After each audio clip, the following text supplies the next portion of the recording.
నమస్తే, welcome to న్యాయం కోసం. నేను రవి. న్యాయపరమైనటువంటి అంశాలపై అవగాహన కల్పించే కార్యక్రమే న్యాయం కోసం. ఈరోజు న్యాయం కోసంలో దేవాలయాల్లో జరిగేటటువంటి కార్యక్రమాలు అవ్వచ్చు, లేకపోతే అందులో అంటే హుండీలు అవ్వచ్చు, లేకపోతే అందులో కార్యకలాపాల గురించి సమాచార హక్కు చట్టం ద్వారా, ఆర్టీఐ యాక్ట్ ద్వారా మనం సమాచారం కోరవచ్చా? అలాగే హౌసింగ్ అంటే ముఖ్యంగా కోఆపరేటివ్ సొసైటీలు మనం సమాచార హక్కు చట్టం ద్వారా అందులో మనం సమాచారం కోసం ఆర్టీఐని అప్రోచ్ అవ్వచ్చా? ఒకవేళ అప్రోచ్ అయితే మనకి సమాచారం దొరక్కపోతే ఏ విధంగా మనం ముందుకెళ్ళాలి న్యాయపరంగా తదితర అంశాల గురించి ఈరోజు ప్రముఖ న్యాయవాది కోటిపల్లి అయ్యప్ప గారు ఉన్నారు. వారిని అడిగి మరిన్ని వివరాలు తెలుసుకున్నాం. కోటిపల్లి అయ్యప్ప గారితో మాట్లాడాలనుకునేవాళ్ళు స్క్రీన్ మీద కనిపిస్తున్నటువంటి నంబర్కి కాల్ చేసి మీ యొక్క అభిప్రాయాన్ని నివృత్తి చేసుకోవచ్చు. అంతేకాకుండా మిగిలినటువంటి అంశాలు కూడా మీ యొక్క సందేహాలని నివృత్తి చేసుకోవచ్చు. అయ్యప్ప గారు నమస్కారం అండి. నమస్తే అండి. అయ్యప్ప గారు, ముఖ్యంగా అంటే ఈరోజు న్యాయం కోసంలో భాగంగా ముఖ్యంగా ఈరోజు దేవాలయాల్లో జరుగుతున్నటువంటి పరిణామాలపై మనం సమాచార హక్కు చట్టం ద్వారా, ఆర్టీఐ యాక్ట్ ద్వారా మనం సమాచారం కోరవచ్చా? ఖచ్చితంగా కోరవచ్చు అండి. సమాచారపు హక్కు చట్టాన్ని ఎవరు దుర్వినియోగం చేసేటువంటి హక్కు లేదు. అలాగే సమాచారపు హక్కు చట్టాన్ని కాలరాసేటువంటి హక్కు కూడా ఎవరికి లేదండి. భారత రాజ్యాంగంలో కాన్స్టిట్యూషనల్ బాడీ కాకపోయినప్పటికీ కూడా దేవాలయాల్లో కేవలం అర్చకుల యొక్క సేవలు, మంత్రోపచారణ వీటి విషయాలు తప్ప మిగిలిన విషయాలపై సమాచారం కోరేటువంటి హక్కు ఉంటుంది. కానీ ఇందులో సెక్షన్ 2H అండి, పబ్లిక్ అథారిటీ అనేది కావాలండి. అంటే అన్ని దేవాలయాలకి సమాచార హక్కు చట్టం వర్తించకపోయినా ప్రభుత్వం యొక్క ఫండ్తో నడిచేటువంటి దేవాలయాలు, ప్రభుత్వం యొక్క అథారిటీతో నడిచేటువంటి దేవాలయాలు, ప్రభుత్వం యొక్క ధూపదీప నైవేద్యాలకి ప్రభుత్వం వెచ్చిస్తున్నటువంటి దేవాలయాలన్నీ కూడా ఆర్టీఐ పరిధిలోకి మాత్రమే వస్తాయండి. ఇప్పుడు చాలా వరకు చెప్తుంటారు, దేవాలయాల్లో పనిచేసేటువంటి కమిషనర్లు, అసిస్టెంట్ కమిషనర్లు వారి యొక్క హోదా ఏంటి, వారికి ప్రమోషన్లు ఎలా ఇచ్చారు, వారు ఏ రికార్డుల ద్వారా దీంట్లో జాయిన్ అయ్యారు, వారి యొక్క వివరాలు కూడా మనం తెలుసుకోవచ్చు. దాన్ని కూడా ఈ మధ్య కాలంలో చాలా కేసుల్లో కమిషనర్లు కానీ, అసిస్టెంట్ కమిషనర్లు కానీ దేవాలయ శాఖలో వారికి అర్హత లేకుండా అడ్డగోలుగా జీవోలు ఇచ్చి వాళ్ళని అర్హులుగా ప్రకటించి 10వ తరగతి వ్యక్తులను కూడా అసిస్టెంట్ కమిషనర్ స్థాయికి తీసుకెళ్లారని చాలా కేసులు వస్తూ ఉన్నాయి. అలాగే దేవాలయాల్లో చాలా అవినీతి జరుగుతుందని, అది సామాన్య ప్రజలు తెలుసుకోలేకపోతున్నారని, సమాచార హక్కు చట్టం ద్వారా సమాచారం కోరితే ఆ సమాచారం ప్రకారం ఎంత ఆదాయం వచ్చింది, ఎంత ఖర్చు చేశారని తెలుస్తుందని చెప్పి చాలా వరకు చాలా మంది కోరుతూ ఉన్నారండి. హిందువుల యొక్క ఏదైతే ధార్మిక సంస్థలు ఏదైతే ఉన్నాయో అన్ని ధార్మిక సంస్థలు కూడా ఆర్టీఐ పరిధిలోకి రాకపోయినా కానీ ప్రభుత్వం వారు నిర్వహించేటువంటి జీవోలు, కాంట్రాక్ట్లు, అలాగే వాటికి ఇచ్చినటువంటి బడ్జెట్ లో వెయ్యాలి కానీ ఇవన్నీ కూడా సమాచార హక్కు చట్టం ద్వారా ఆర్టీఐ యాక్ట్ కిందకి, ఆర్టీఐ యాక్ట్ పరిధిలోకి వస్తాయి అంటారు. రైట్ అయ్యప్ప గారు, మనకు ఒక కాలర్ వెయిట్ చేస్తున్నారు. సుబ్బారాయుడు గారు కడప నుంచి. సుబ్బారాయుడు గారు నమస్తే.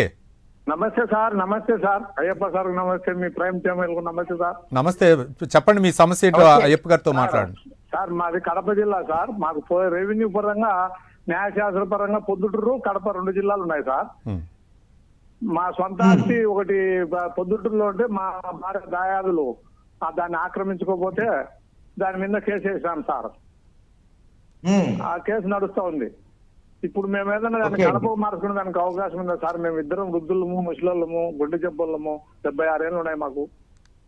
మీరు ఇటువంటి వాటి మీద మీ యొక్క వ్యక్తిగత కారణాలు కానీ, ఆరోగ్యపరమైనటువంటి కారణాలు కానీ కోర్టు వారికి చూపించి ఎర్లీ హీరింగ్ పిటిషన్ అనేది మీరు వేయగలిగితే మీ లాయర్ గారి ద్వారా ఖచ్చితంగా అది కేసు అనేది త్వరితగతిన పరిష్కారం అవడానికి చట్టంలో అనేక అంశాలు ఉన్నాయండి. మీరు లాయర్ గారి ద్వారా మీకు ఉండేటువంటి ఏదైతే ఆర్థిక పరమైనటువంటి విషయాలు కానీ, ఆరోగ్యపరమైనటువంటి విషయాలు కానీ, వయసు రీత్యా ఉన్న విషయాలన్నింటినీ కూడా కోర్టు వారికి చూపిస్తూ ఎర్లీ హియరింగ్ పిటిషన్ వేస్తే ఖచ్చితంగా మీకు కేసు అనేది త్వరితగతిన పూర్తవుతుందండి. రైట్ అయ్యప్ప గారు. మరో కాలరు లక్ష్మి గారు మంచిర్యాల నుంచి కాలర్ వెయిట్ చేస్తున్నారు. లక్ష్మి గారు నమస్తే అండి. నమస్కారం సార్. మీ సమస్య చెప్పండి అమ్మా. అయ్యప్ప గారు, మాకు ఒక లైన్ అండి, అంటే మే సార్కు ఇద్దరు భార్యలండి. ఓకే అండి. అయితే ఏమైందంటే పెద్ద కొడుకును ఆ తండ్రి ఒక ల్యాండ్ అమ్మిందండి. 2012లా. ఓకే అండి. అయితే మేము కోర్టులో కేసు వేద్దాం అనుకుంటున్నాం అండి. మనకు ఎలిజిబుల్ అవుతుందా అని చిన్న కొడుకు వేద్దాం అనుకుంటాను. ఓకే అండి. ఆస్తికి వారసులు కూడా చట్ట ప్రకారం పెళ్లి చేసుకోకపోయినా కానీ వారికి డిఎన్ఏ టెస్ట్ నిర్వహించి రెండో భార్య యొక్క సంతానానికి కూడా ఆ తండ్రి యొక్క ఆస్తిలో సమాన హక్కులు ఉంటాయని చెప్పి మన చట్టాలు చెప్తూ ఉన్నాయి. ఖచ్చితంగా మీరు పార్టీషన్ సూట్ వేసుకోగలిగితే ఖచ్చితంగా మీకు న్యాయం జరుగుతుంది. రైట్ అయ్యప్ప గారు, మనం ఇంతకు ముందు దేవాలయాల గురించి మనం చర్చించుకుంటున్నాం. దేవాలయాల సమాచార హక్కు చట్టం అంటే చాలామంది కూడా దేవాలయాల ఆస్తుల గురించి అప్రోచ్ అవుతూ ఉంటారు. ఇన్ని ఆస్తులు ఉన్నాయి, ఇవన్నీ కూడా సమాచార హక్కు చట్టంలో కోరవచ్చా ఆర్టీఐ యాక్ట్ ద్వారా? అంటే మనకి ఆగమ శాస్త్రం మీద ఉండేటువంటి విషయాలు మాత్రమే సమాచార హక్కు చట్టంలో కోరకూడదు తప్ప రికార్డు పరంగా ఒక దేవాలయానికి ఉండేటువంటి ఇమ్మూవబుల్ ప్రాపర్టీస్ ని ఖచ్చితంగా రికార్డెడ్ గా ఉండేటువంటి విషయాల్ని ఆర్టీఐ ద్వారా కోరవచ్చు అని చెప్పి అనేక జడ్జిమెంట్స్ మనకు ఉన్నాయండి. అది అన్నీ కాదండి. ఇప్పుడు ఆ, మన చిలువూరు బాలాజీ స్వామి టెంపుల్ ఉన్నదండి. అవును. అది పూర్తిగా ప్రైవేట్ గా ఉండేటువంటి పబ్లిక్ ప్రైవేట్ రెండు ఉండేటువంటి ఆర్గనైజేషన్ కాబట్టి అటువంటి ఆర్గనైజేషన్ల యొక్క వివరాలు మనం తీసుకోలేము. అలా కాకుండా ఆ, ఈ ఎవరైనా వేరే దేవాలయ ఎండోమెంట్స్ డిపార్ట్మెంట్ ఉండి ఇమ్మూవబుల్ ప్రాపర్టీ యొక్క విషయాల్ని వాటి యొక్క రికార్డ్స్ మాత్రమే స్టాట్యుటరీ రికార్డ్స్ మాత్రమే ఆర్టీ యాక్ట్ లో మనం కోరేటువంటి అవకాశం ఉందండి. రైట్, మరో కాలర్ వెయిట్ చేస్తున్నానండి. గురవయ్య గారు మార్కాపురం నుంచి. గురవయ్య గారు నమస్తే. గురవయ్య గారు, హలో. రైట్, ఇక మరో అంశం అయ్యప్ప గారు, మనం కోఆపరేటివ్ సొసైటీలు అంటే సమాచార హక్కు చట్టం పరిధిలోకి వస్తాయా? ఒకవేళ సమాచారం తెలుసుకోవాలంటే ఏ విధంగా అప్రోచ్ అవ్వచ్చు అనేది ఒక సమస్య. ఏ విధంగా చూడొచ్చు అంటారు అయ్యప్ప గారు? సమాచారపు హక్కు చట్టాన్ని కోఆపరేటివ్ సొసైటీలో రైతులకు ఇవ్వకుండా 2013 ఏదైతే తలపాకం సుప్రీంకోర్టు జడ్జిమెంట్ ఏదైతే ఉందో దాన్ని చూపించి ఒక కుంటి సాకుగా చూపించి సమాచారపు హక్కు చట్టం ఇవ్వరు అని చెప్తున్నారు. కానీ దాంట్లో కూడా పేరా నెంబర్ 30, 39, 40, 41 ఈ 4 పేరాల్లో సుప్రీంకోర్టు వారు ఇచ్చినటువంటి జడ్జిమెంట్ మనం పరిశీలిస్తే ఆ రాష్ట్రం యొక్క ప్రభుత్వం యొక్క బడ్జెట్ లో నిధులు కానీ కేంద్ర రాష్ట్ర ప్రభుత్వాల యొక్క బడ్జెట్ లో నిధులు కానీ అదే కాకుండా రాష్ట్ర ప్రభుత్వం జీతభత్యాలు కానీ రాష్ట్ర ప్రభుత్వం యొక్క అజమాయిషిలో నడిస్తే గాని ఇవన్నీ కనుక ఉంటే దాన్ని పబ్లిక్ అథారిటీగా గుర్తించవచ్చు. సెక్షన్ సమాచార హక్కు చట్టం సెక్షన్ 2H ప్రకారం పబ్లిక్ అథారిటీగా గుర్తించవచ్చు అని చెప్పి మనకి సుప్రీంకోర్టు వారు ఇచ్చినటువంటి జడ్జిమెంట్ లోనే క్లియర్ కట్ గా ఉంది. ఈ రోజున ఆంధ్రప్రదేశ్ లో ఉండేటువంటి కోఆపరేటివ్ సొసైటీలు అన్ని కూడా కేంద్ర రాష్ట్ర ప్రభుత్వాల యొక్క బడ్జెట్ తోటి రైతులకి రాయితీలు సబ్సిడీలు ఇవన్నీ జరుగుతున్నాయి. కాబట్టి ఖచ్చితంగా సమాచార హక్కు చట్టంలోకి కోఆపరేటివ్ సొసైటీలు ఆంధ్రప్రదేశ్ లో వస్తాయని చెప్తున్నానండి. అంటే హౌసింగ్ బోర్డు కార్పొరేషన్లు మిగతా ఉంటాయండి. ఓన్లీ ప్రైవేటు లేకపోతే గ్రూప్ సభ్యులు ఏర్పాటు చేసుకున్న సొసైటీలు అటువంటివి రావు. కానివ్వండి, ప్రభుత్వం యొక్క మూలధన వ్యయం తోటి నడుస్తున్నటువంటి ఏదైతే సొసైటీలు ఉన్నాయో అవన్నీ కూడా 2H కింద పబ్లిక్ అథారిటీ కింద పరిగణించవచ్చు. రైట్ అయ్యప్ప గారు. గురవయ్య గారు మార్కాపురం నుంచి కాలర్ వెయిట్ చేశారు. గురవయ్య గారు నమస్తే. నమస్తే సార్. అయ్యప్ప గారితో మాట్లాడండి, మీ సమస్య చెప్పండి. నమస్తే సార్. నమస్తే గురవయ్య గారు, చెప్పండి సార్. నమస్తే సార్. చెప్పండి, మీ సమస్య చెప్పండి. నమస్తే సార్. ఏం లేదు సార్, మాకు ఒక వ్యవసాయ పొలము ఉంది సార్. నమస్తే సార్, మాకు వ్యవసాయ పొలం ఉంది సార్. వ్యవసాయ పొలం ఉందండి. మీరు టీవీ వాల్యూమ్ తగ్గించి మాట్లాడండి గురవయ్య గారు ప్లీజ్. అంటే మీరు మాట్లాడేది కూడా వినపడదు, అందుకోసం. అది సార్, చుట్టూ పొలము నాటి ఉన్నది, మధ్యలో పొలం ఉంది, దానికి దోవ లేకుండా బీడు పారిపోయింది సార్. మనకి మనం ప్రైమ్ లైన్ గతంలో కూడా లైవ్ ప్రోగ్రామ్స్ లో కూడా మనం చెప్పుకున్నామండి, లీగల్ ప్రోగ్రామ్స్ లో కూడా. ఇది మనకి ఏదైతే ల్యాండ్స్ యాక్ట్ ఏదైతే ఉందో రెవెన్యూ చట్టాల ప్రకారం వెనక వైపు ఉన్న భూమికి ఖచ్చితంగా దారి మార్గాన్ని ఖచ్చితంగా ఇవ్వాలండి. అలా ఇవ్వకపోతే మీరు ఎంఆర్ఓ గారి దగ్గరికి వెళ్ళి మీరు కంప్లైంట్ పెట్టండి. అలాగే ఎంఆర్ఓ గారి దగ్గర న్యాయం జరగకపోతే కలెక్టర్ గారికి, ఇవన్నీ కూడా కలెక్టర్ దగ్గర కూడా మీకు న్యాయం జరగకపోతే ఇవన్నీ వేసుకుని మీకు పొజిషన్ కి అంటే మీరు నడవడానికి హక్కు కల్పించమని చెప్పి కోర్టు వారిని మీరు ఆశ్రయిస్తే ఖచ్చితంగా మీకు న్యాయం జరుగుతుందండి. చాలా వరకు కూడా వెనక వైపు ఉండేటువంటి పొలాలకి వెళ్ళనివ్వకుండా చేస్తున్నారు. అది భూ యాజమాన్య హక్కుల చట్టం ప్రకారం ప్రతి రైతుకి కూడా ఒక పొలం యొక్క గొట్టుల నుంచి ఇంకో పొలానికి వెళ్ళేటువంటి హక్కు అనేది సంక్రమిస్తూ ఉంటుంది. ఆ హక్కు ప్రకారం మీరు ఖచ్చితంగా మీకు న్యాయం జరుగుతూ ఉంటుందండి. రైట్. మరో కాలరు రమేష్ గారు చిత్తూరు నుంచి కాలర్ వెయిట్ చేస్తున్నారు. రమేష్ గారు నమస్తే. నమస్తే సార్. చెప్పండి, మీ సమస్య చెప్పండి అయ్యప్ప గారికి. సార్ లాయర్ గారు నమస్తే సార్. నమస్తే అండి. చెప్పండి. సార్ ఇప్పుడు ఏదో చిన్న ఆస్తి గురించి మా పిన్నమ్మకి ఒక 12 లక్షలకి ఇచ్చింది సార్. ఆస్తి విషయంలో ఆస్తి మా పిన్నమ్మకి ఒక 12 లక్షలకి గాను ఆస్తి ఇచ్చినాం సార్.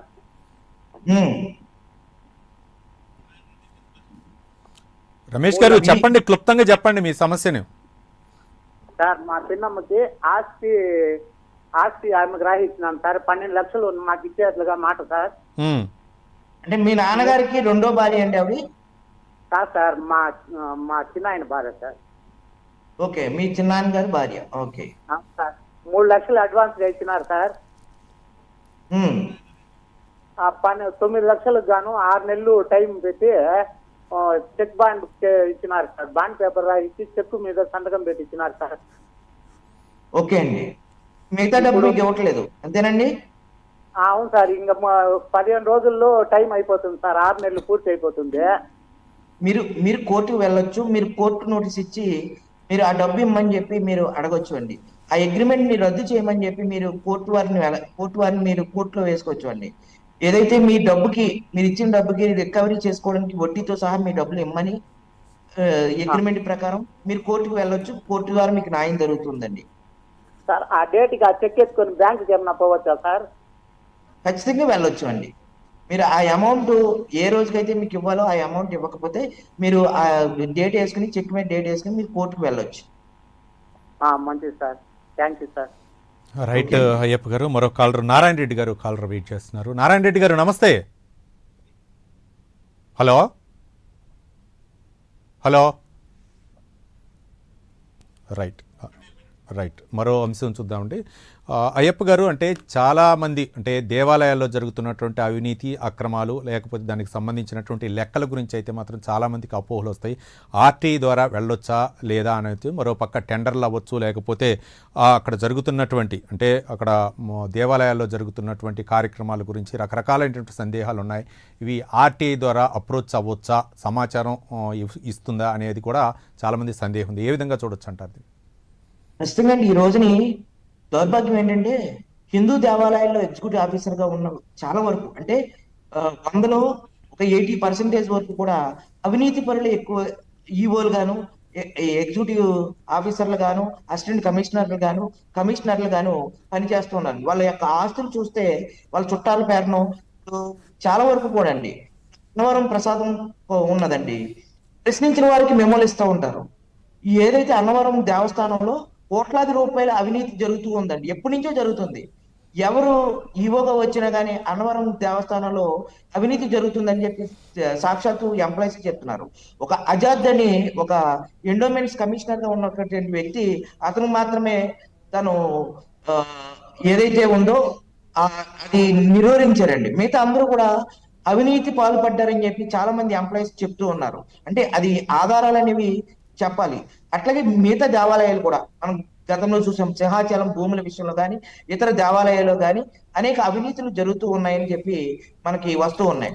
వీటి మీద కోర్టుకు వెళ్ళినప్పుడు హైకోర్టు ఒకటి అడిగింది, మీరు అవినీతి జరిగిందని చెప్పి మీరు ఎలా ప్రూవ్ చేశారు? మీరు సమాచార హక్కు చట్టం కూడా లేకుండా, మీరు ఏ ఆధారాలు లేకుండా మీరు ఏ రకంగా ఆ వివరాలు మీరు సేకరించారు అని చెప్పి కోర్టు వారు అడిగితే దానికి ఆన్సర్ ఇవ్వలేకపోవడం వల్ల కొన్ని రిట్లు కూడా కొట్టివేయడం జరిగింది. ఈ రోజున ఒక అకౌంటబిలిటీగా లేకున్నటువంటి దేవస్థానాలు ఆర్టీ యాక్ట్ పరిధిలోకి రావని చెప్పి విచ్చలవిడిగా ఈ ఎగ్జిక్యూటివ్ ఆఫీసర్లు వాళ్ళ అధికార పరిధితోటి కమిషన్ లో కూడా కమిషను, ఏదైతే టెండర్ లో కమిషను, హుండీ లెక్కింపుల్లో ఏమీ లేకుండా చేయడం. అందుకనే సమాచార హక్కు చట్టం లేకపోయినప్పటికీ కూడా రికార్డు పరంగా స్టాట్యూటరీ అథారిటీ ప్రకారం రికార్డులని మనం అడగొచ్చు అండి. రైట్. మరో కాలర్ రఘునాథరావు గారు వరంగల్ నుంచి కాలర్ వెయిట్ చేస్తున్నారు. రఘునాథరావు గారు నమస్తే. సార్ నమస్కారం సార్. లాయర్ గారు నమస్తే సార్. అయ్యప్ప గారితో చెప్పండి మీ సమస్య. సార్ నేను 2010లో డివోర్స్ కేసు వరంగల్ వేసిన సార్. అయితే సార్ అప్పుడు నాకు ఈ విట్నెస్ లో అవి ఇవి లేక అది కొట్టేసింది సార్. కొట్టేస్తే అది 2015లో కొట్టేసింది సార్. దాని తర్వాత నేను మళ్ళీ హైకోర్టులో ప్రవీణ్ అని సార్ దగ్గర మళ్ళీ హైకోర్టులో వేసిన సార్. అయితే ఇక సార్ దగ్గర మళ్ళా 3-4 ఏళ్ళు అయింది సార్. ఇక సారు ఏదో ప్రమోషన్ ఏదో వచ్చి ఎన్ఓసి ఇచ్చింది సార్. మళ్ళీ తర్వాత అజయ్ కుమార్ సార్ అని అడ్వకేట్ సార్ హైకోర్టు వేసిన సార్. అది వేసి కూడా 2 years అవుతుంది సార్. ఇప్పటిదాకా నాకు ఈ డైవర్స్ విషయము అది ఇంతవరకు ఏం కాలేదు సార్. ఇంకొకటి ఏంటంటే సార్, ఆమె వేరే ఒక పాపను కూడా సాదుకున్నారు సార్. ఆ పాప కూడా 10 ఏళ్ళు దాటింది సార్. అది ఇప్పటి వరకు ఏమైతలేదు సార్. అంటే ఇట్లా ఎన్ని రోజులని ఇది అయితే సార్, ఏమన్నా నాకేమన్నా డైవర్స్ వచ్చే అవకాశాలు ఉంటాయా సార్? సార్ మీరు 498 ఏదైతే కేసులు ఏదైతే అలాంటి ఏం ఉన్నాయో పెట్టలేదు సార్. అలాంటి నా మీద ఏం పెట్టలేదు. ఉమ్, అలాంటివి పెట్టలేదు సార్. మెయింటెనెన్స్ కూడా ఏం పెట్టలేదు సార్. ఎందుకంటే ఆమె ఎంప్లాయీ సార్. ఆమె ఒక పాపను కూడా మీరు డైవర్స్ అడిగారండి? సార్ మీరు డైవర్స్ కోరి ఉన్నారా లేకపోతే ఆవు కోరారా? నేను కోరిన సార్. మరి మీరు కోరినప్పుడు దానికి సంబంధించిన ఆధారాలన్నింటితో లోవర్ కోర్టులోనే మీరు వేసుకోవాలి కదండి. హైకోర్టు దాకా ఎందుకు వెళ్ళారు డైవర్స్ కి? సార్ మీరు లోవర్ కోర్టులోనే మీకు డైవర్స్ కావాలని చెప్పి వేసుకుంటే మీకు లోవర్ కోర్టు వారు ఇవ్వలేదు డైవర్స్, అంతేనండి? Okay sir. మీరు హైకోర్టుకు వెళ్ళారు. మీరు హైకోర్టుకి వెళ్ళినప్పుడు మీరు ఏ కారణం చేత, అంటే ఇప్పుడు మనకి చాలా జడ్జిమెంట్స్ ఉన్నాయండి. చాలా అంటే 6 నెలల పాటు భార్య భర్తలు కలిసి ఉండకపోయినా విడాకులు తీసుకోవచ్చు. దానికి సముచితమైనటువంటి కారణాలు, మీరు సరైన కారణాలని లోవర్ కోర్టు వారికి చూపించలేకపోయారు కాబట్టి హైకోర్టు వారికి మీరు ఆ కారణాలని చూపించి మీరు ముందుకు వెళ్ళొచ్చు. కానీ మీ కేసు ఇప్పుడు ఏ స్థాయిలో ఉంది అనేది కూడా మీరు ఒక్కసారి పరిశీలించుకోవాల్సిన అవసరం ఉందండి.